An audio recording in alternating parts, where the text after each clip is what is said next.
Доловик. На генерал. Не може да батальон. Нашите отбранители от Пашкия път Тома. Директна дивизия Тежки-Чималийския корпус за 21 август атакува русите към височина Шика.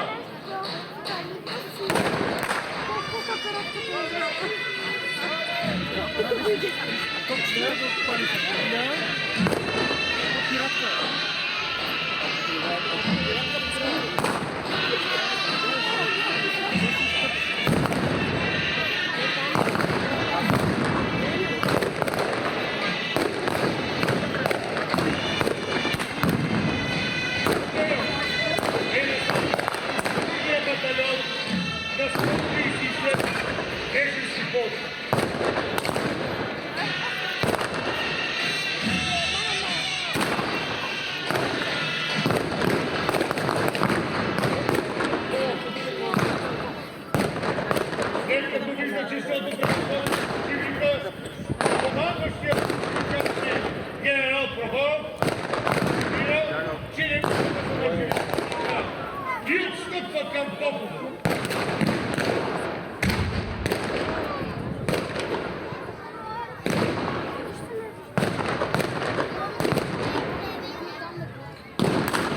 Как се бие?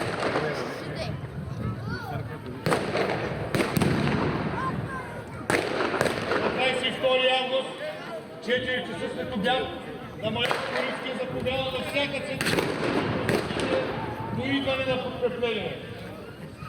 За атака на изгубените позиции са назначени на Софийска и Волховския полкове. Районна настъпление представлява височиниско командно положение към долината. Решава да разпълне с нощта. 7 часа вечерта части се събират при перона между страната не. След половин час руските оръдия открива нощ с картечни снаряди. Да разчистят по половите на Шика.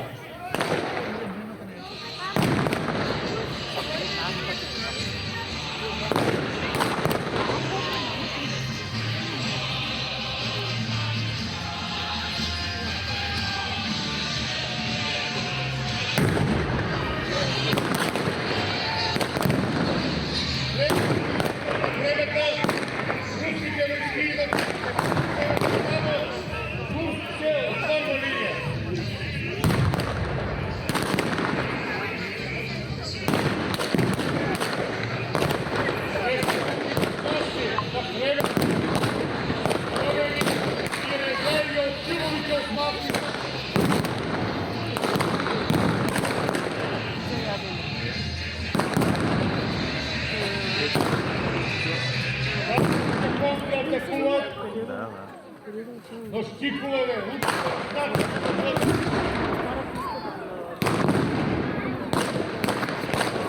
русите с предпоследните дивизии в жива сила и артилерийски единици привършват.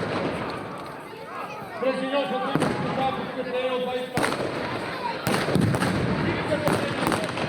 и на стих.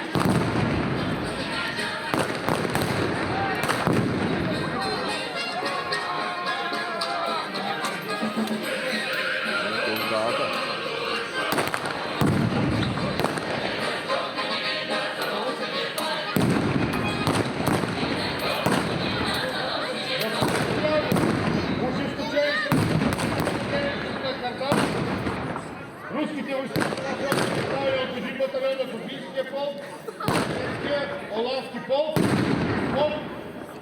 с 4 оръдия. Техен главнокомандващ е полковник Колбас. Началото на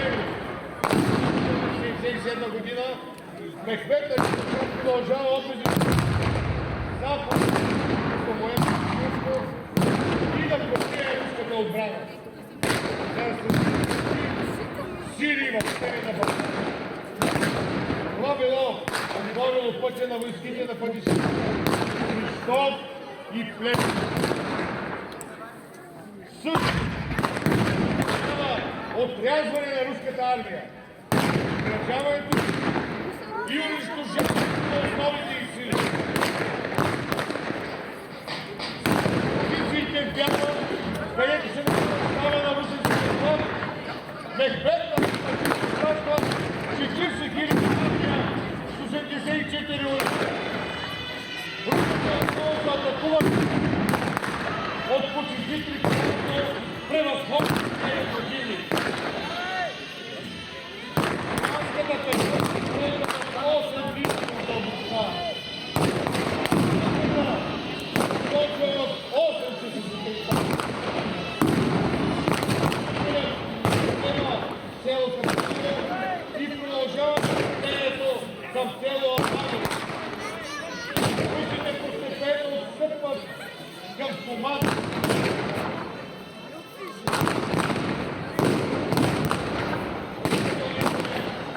Когато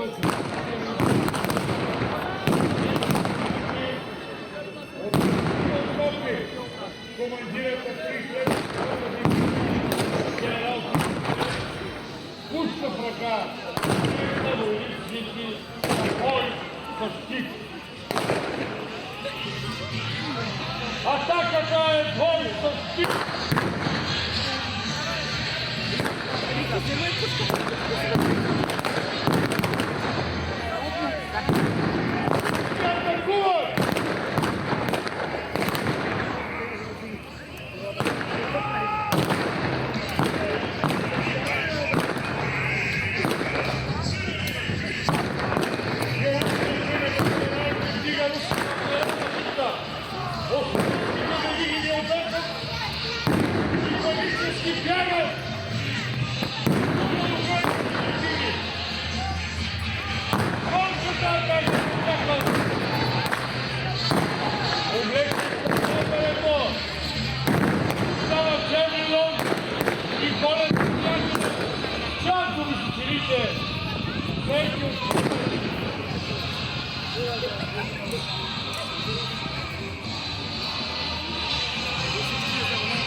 Стрелбата спира. След сражението при тези две села, както и след успех на генерал Довков, османското командване пропуска възможността, въпреки многочисленото си превъзходство, да направи пробив на източния фронт. Многобройните лавини от Рязан са спрени и обърнати, както видяхте, бягте. А на места и до нещо по-страшно.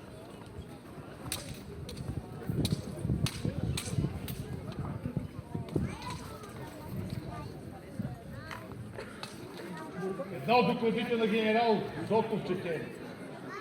Вечерта получих сведение, че на 16 януари докато се предсел Разград, без бой. И вечерта ще вземе селата Градище. Това основание реши без да чакам отговор тези ден.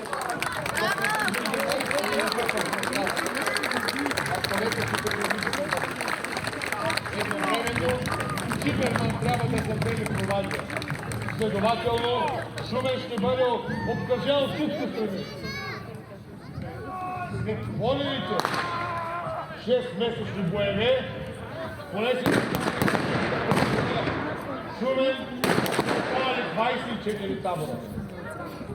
Към Кресна са сочат 11-та дивизия, водения генерал лейтенант Красимир Ернов.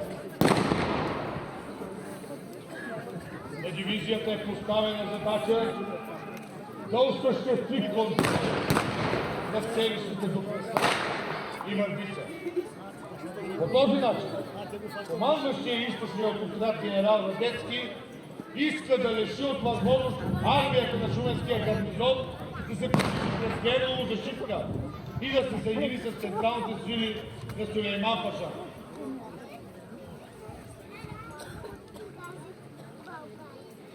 На 28 януари османските войски се оттеглят към Шумен. между двете армии е определена демаркационна линия, която е на 5 км източно от град Търговище по посока Преслав. Временната гранична линия била разположена от двата бряга на река Калайджи-дере, която разделя село Руен. От двете страни на линията са поставени руски и османски патрули. На 27 януари русите влизат в Омуртаг. По това време е запалено половината Търговище, включително и чаршията с 400 дюкяна заедно с стоката, 7 на градската часовник Бакула и много къщи. Жертвите достигат до 500 души, между които много жени и деца. Много са отведени в плен. Рано сутринта на 20